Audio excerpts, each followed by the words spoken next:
নাস্তাটা বানানোর পর আপনাদের ভাইয়া এত মজা করে নাস্তাটা খাচ্ছিল, কোনো দিকে তাকানো বা কারো কথা শোনার মতো তার যেন সময় নেই।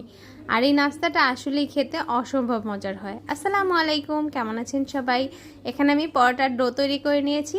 নর্মাল পরোটা আমরা যেভাবে তৈরি করি সেভাবেই ডোটা আমি বানিয়ে নিয়েছি। এরপর বড় সাইজের একটা রুটি বেলে নিয়েছি, উপর থেকে একটু তেল দিয়ে দিলাম, একেবারে পরোটার মতো ভাঁজ করে নিচ্ছি। আর এরপর আমি আবার এটাকে পরোটা বেলে নিব। সবগুলো রুটি আমি বেলে তারপর তেল দিয়ে ভাঁজ করে নিয়েছি পরোটার মতো। আর এখন একটা একটা পরোটা বেলে তৈরি করে নিব। পরোটাগুলো বেলার পর কিন্তু হালকা ছেঁকে নেব, পুরোপুরি ভাজা করা যাবে না। আর এখানে কিন্তু আপনাদের ভাই আমাকে হেল্প করছিল, সে পরোটাগুলো একটু ছেঁকে দিচ্ছিল আর আমি পরোটাগুলো বেলে দিচ্ছিলাম। রুটি পরোটা বানাতে কিন্তু অনেক ঝামেলা, সেক্ষেত্রে যদি কেউ একটু হেল্প করে না অনেক ভালো লাগে। পরোটাগুলোকে আপনাদের ভাইয়া ছেঁকে আমার কাছে দিয়ে দিয়েছিল আর আমি এরপর হাত দিয়ে একটু এবড়ো থেবড়ো করে নিয়েছি। আসলে অনেক গরম ছিল, আমি তো ধরতে পারছিলাম না।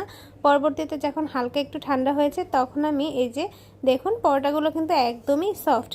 আর এই তুলতুলে পরোটার মাঝখানে আমি এখন চিকেন দিয়ে দিব। এরপর কলাপাতার মাঝখানে দিয়ে ভাজ করে নিব। কলাপাতার মাঝখানে দেওয়ার মূলত কারণ হচ্ছে কলাপাতার মাঝখানে পরোটাটা দেওয়ার পর ভেজে নিলে খুব সুন্দর একটা ফ্লেভার আসে। কলাপাতা দিয়ে যে মাছের পাতুরিটা খাওয়া হয় সেটাও কিন্তু খেতে অনেক ভালো লাগে। আর এখন আমি কয়েকটা কলাপাতা নিয়ে মাঝখানে পরোটাটা বসিয়ে দিলাম। এরপর উপর থেকে দিয়ে দিলাম মেয়োনিজ আর দিয়ে দিলাম একটু টমেটো সস। আপনারা আপনাদের পছন্দ মতো যে কোনো সস এখানে দিয়ে দিতে পারেন। তবে এখানে একটা টিপস বলছি, কলাপাতার পরিবর্তে চাইলে কিন্তু ফয়েল পেপার দিয়েও আপনি এই কাজটা করতে পারবেন, সেই পরোটাটাও খেতে কিন্তু অনেক ভালো লাগে। আর এই যে পরোটাটা এখন আমি কলাপাতাটাকে ভালোভাবে সুতো দিয়ে একটু মুড়ে দিচ্ছি।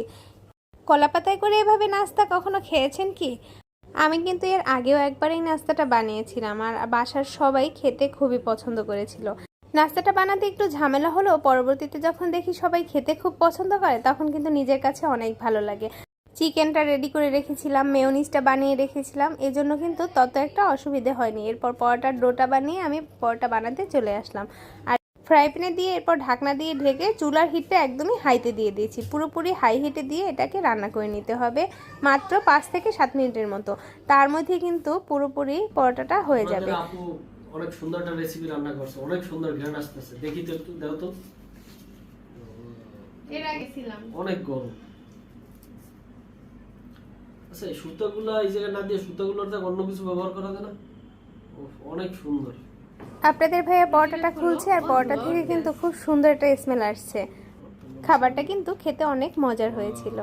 একটু কষ্ট করে যে কোনো খাবার বানালেও সেটা যদি খেতে মজার হয় আর সবাই পছন্দ করে খায় তখন কিন্তু আর কষ্টটা কষ্টই মনে হয় না। সেই স্বাদ হয়েছে। কেমন লাগে?